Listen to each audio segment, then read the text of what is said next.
pra te fazer. Gente, boa noite, sejam todos muito bem-vindos. Hoje a gente vai conversar aqui com o Dr. Antônio Carlos Félix das Neves, né? Isso, olha o nome do pai. Já começa aí. Psicanalista da Escola Lacaniana de Psicanálise de Vitória. Querido, amigo, querido, gente da melhor qualidade. E escreveu um livro que me deixou muito impactado, que está aqui, que é exatamente o tema da nossa live, função paterna e feminilidade. E, Antônio, eu queria que você me respondesse, porque eu estou cheio de curiosidade, algumas coisas que eu vi aqui, algumas coisas que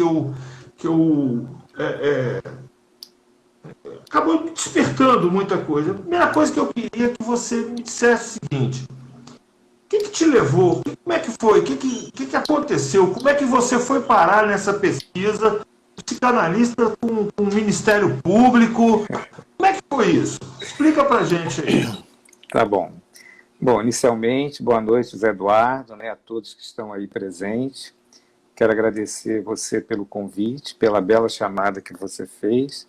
É um prazer estar aqui com vocês, falando de um tema que transcende a nossa época, A pergunta quem é um pai sempre vai estar atualizada nas gerações, Bom, meu envolvimento com a questão da função paterna, quer dizer, eu sempre venho estudando essa temática ao longo da minha formação na Escola de Psicanálise Lacaniana de Vitória. E eu lecionava na faculdade Univix, que hoje é Multivix, e por ocasião do estágio em extensão, eu propus, junto ao Ministério Público Estadual, junto com a doutora Arlinda, Bom Jardim, um trabalho de projeto de extensão para que os alunos atendessem as pessoas que faziam pedido de reconhecimento de paternidade, de forma voluntária. E aí depois eu mesmo resolvi fazer a pesquisa, Poder escutar essas mães, geralmente são as mães que vão pedir o reconhecimento. E dali, a partir de 12 casos, eu resolvi fazer desse estudo um projeto de doutorado, que aconteceu na UERJ, eu defendi em 2016, e de lá para cá eu vim trabalhando a tese em formato de livro, e foi aí que esse ano saiu a publicação do livro Paternidade, Feminilidade, a função paterna. Muito bom. E agora, o que eu queria entender mesmo é o seguinte: o que te levou? Qual foi o motor? Vou fazer um projeto no Ministério Público. Tem coisa por trás disso aí. Sempre tem, Na verdade, na época, Eduardo Cioto, que era o coordenador, perguntou: você não quer fazer um trabalho lá? Não, nós temos aqui uma linha de pesquisa que você poderia aproveitar. Ele já fez o convite, não foi por acaso, sabia que eu vinha estudando essa temática, a gente sempre é acossado por uma coisa que a gente desconhece, E a questão da função paterna, desde a época da faculdade, quando eu era estudante, eu ouvi os analistas, principalmente José Nazar, que falava muito nas faculdades, e aí eu me entranhei por essa temática, vim estudando, e de repente eu tive a oportunidade de fazer uma pesquisa fora da clínica propriamente dito, do setting analítico. Como fazer pesquisa de psicanálise? É possível fazer pesquisa de psicanálise fora do consultório, do ambiente clínico propriamente dito? E eu vi que era possível. Tanto é que uma parte do livro eu discuto a questão da pesquisa em psicanálise. Depois... Outra coisa que me chamou a atenção, porque a gente está acostumado com a pesquisa dura, A pesquisa geralmente com uma pegada de estatística, ainda que ela seja qualitativa, e de repente você me aparece com uma pesquisa em psicanálise, E de um tema que poderia ser enfrentado, inclusive, de uma outra forma. Isso foi uma outra coisa que me chamou a atenção. É verdade. Eu confesso que quando comecei a pesquisa, eu não sabia onde ia chegar, A psicanálise, você, principalmente quando a gente trabalha com caso clínico, como foi... Eu escutei 12 pedidos, no máximo 3 encontros, porque quando as mães recebiam o resultado do teste, elas paravam de ir, mas um único caso, eu escutei 1 ano. Toda semana essa mãe ia ao meu consultório e escutei 6 meses o filho que não tinha o reconhecimento paterno. Ela fez 2 exames que deram negativos e desconfiava que um terceiro fosse o pai, mas não sabia onde ele estava. E existia o pai do cotidiano, que é interessante, ela não reconhecia ali, ela não, né, o menino na época com 9 anos, ele demandava ali uma pergunta: quem é meu pai? E esse pai do cotidiano, por conta da história dessa mãe, ela ficava com medo assim: e se amanhã a gente se separa? Como é que vai ficar? E foi esse pai do cotidiano, que pode chamar o pai simbólico, que realmente, ao final do livro, né, no pós-escrito, que eu ainda deu tempo de eu incluir no livro, esse pai acaba reconhecendo. Quer dizer, ela dá lugar a esse pai. Isso é importante. Isso a gente pode explorar aqui um pouco mais. Que história é essa da mãe dar lugar para o pai? Né? Uma coisa que a gente pode explorar aqui agora, se você quiser. Pois é. É uma outra coisa que eu queria entrar com você, porque é o seguinte: no campo do direito, no direito de família, nós temos a presunção de paternidade. Presunção de paternidade, no nosso ordenamento jurídico, é montada em cima da seguinte situação: o pai é o marido da mãe. Nós vimos de uma tradição onde a filiação é culturalmente decorrente do casamento. Sim.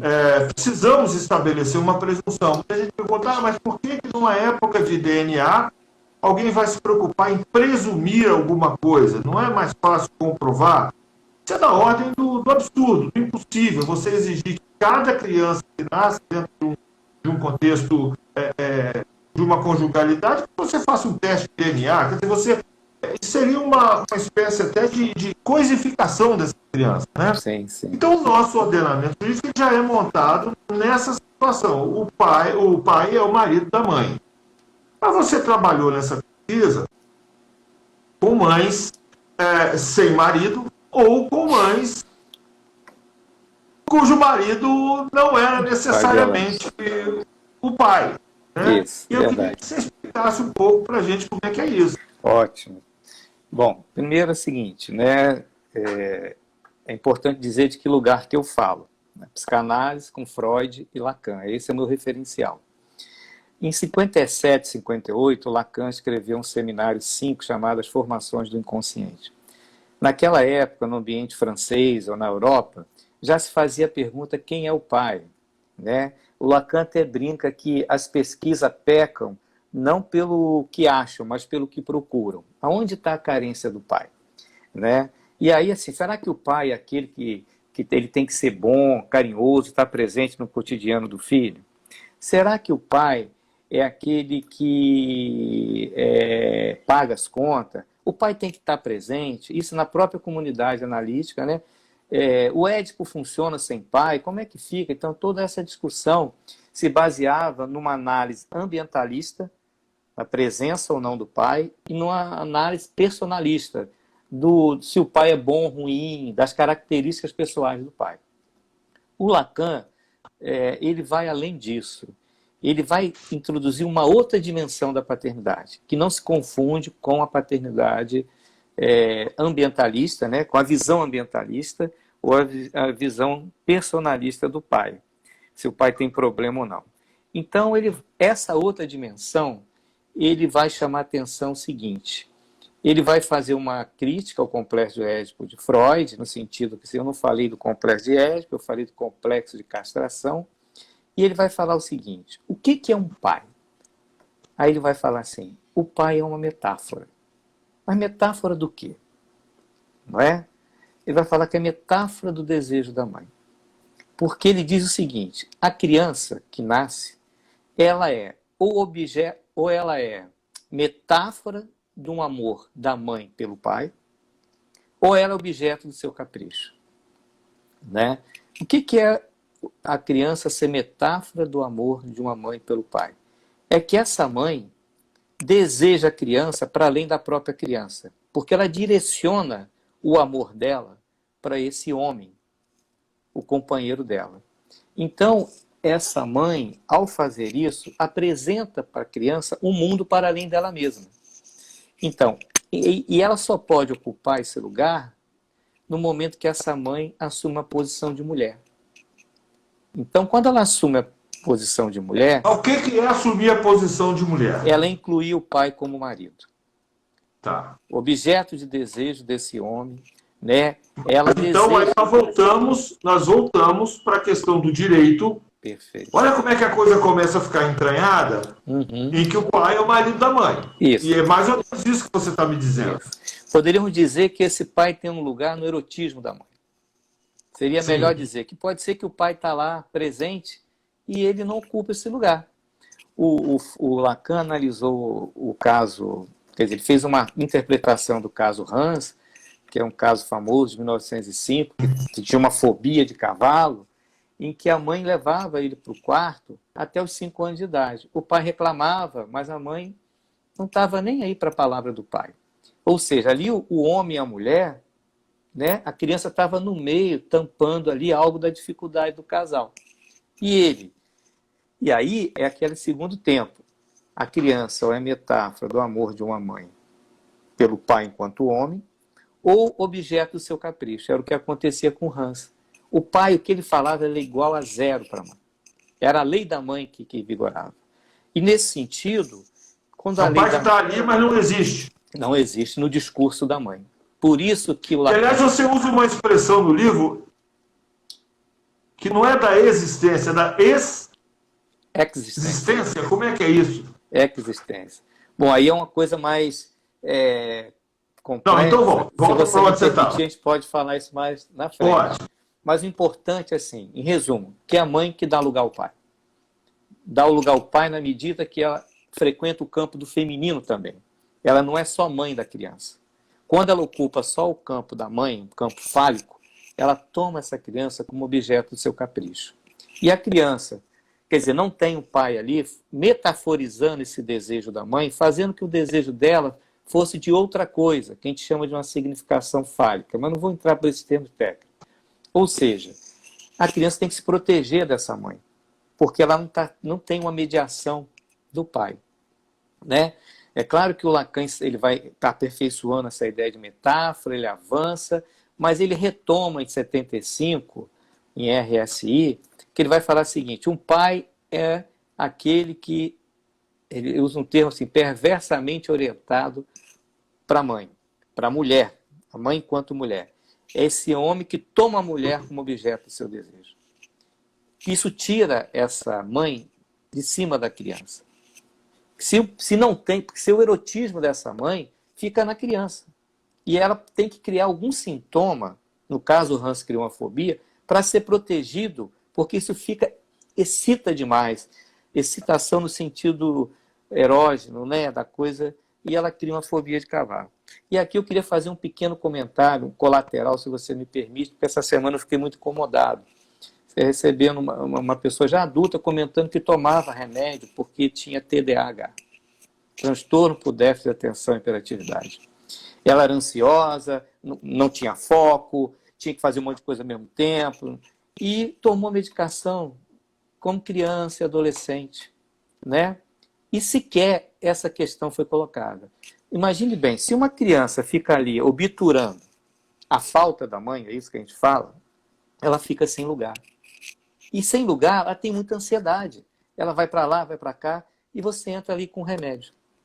É claro que o remédio tem seu lugar, mas sem questionar a dinâmica do casal, essa criança, isso vai ficar... Às vezes ela tem fobia de uma coisa, mas isso quer dizer outra coisa. Eu fecho aí a colateral, porque eu acho importante, que está muito em voga essa coisa, toma uma Ritalina, toma um Concerta, né? Conserta o quê? Né? Ele tem que ser consertado. Conserta para quem, né? Para quem?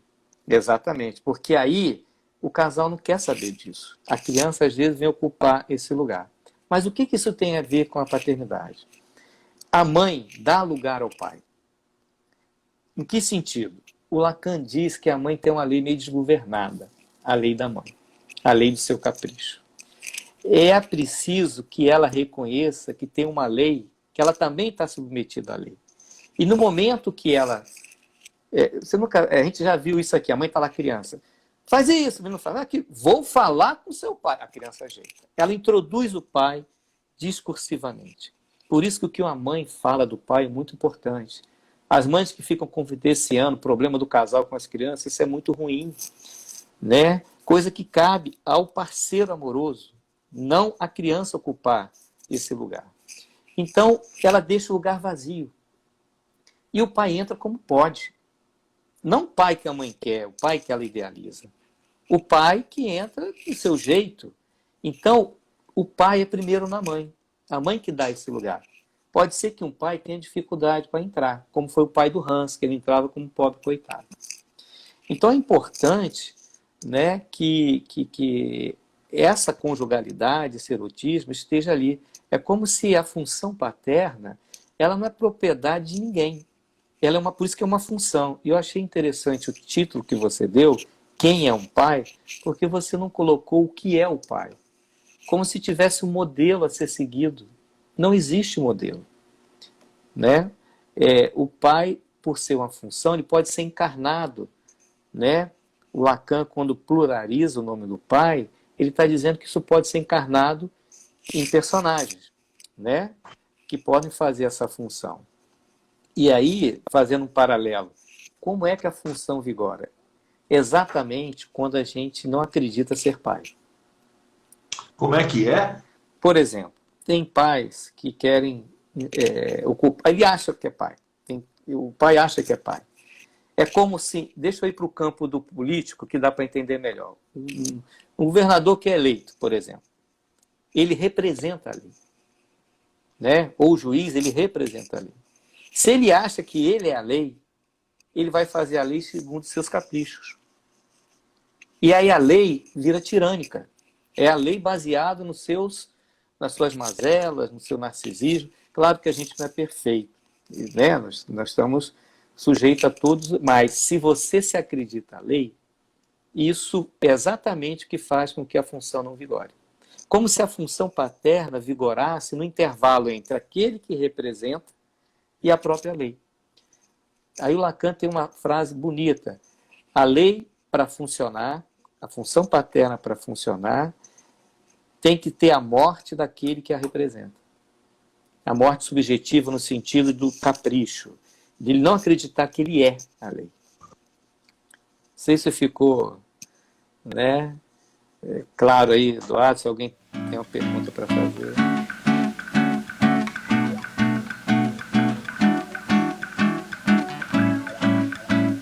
Pra te fazer uma canção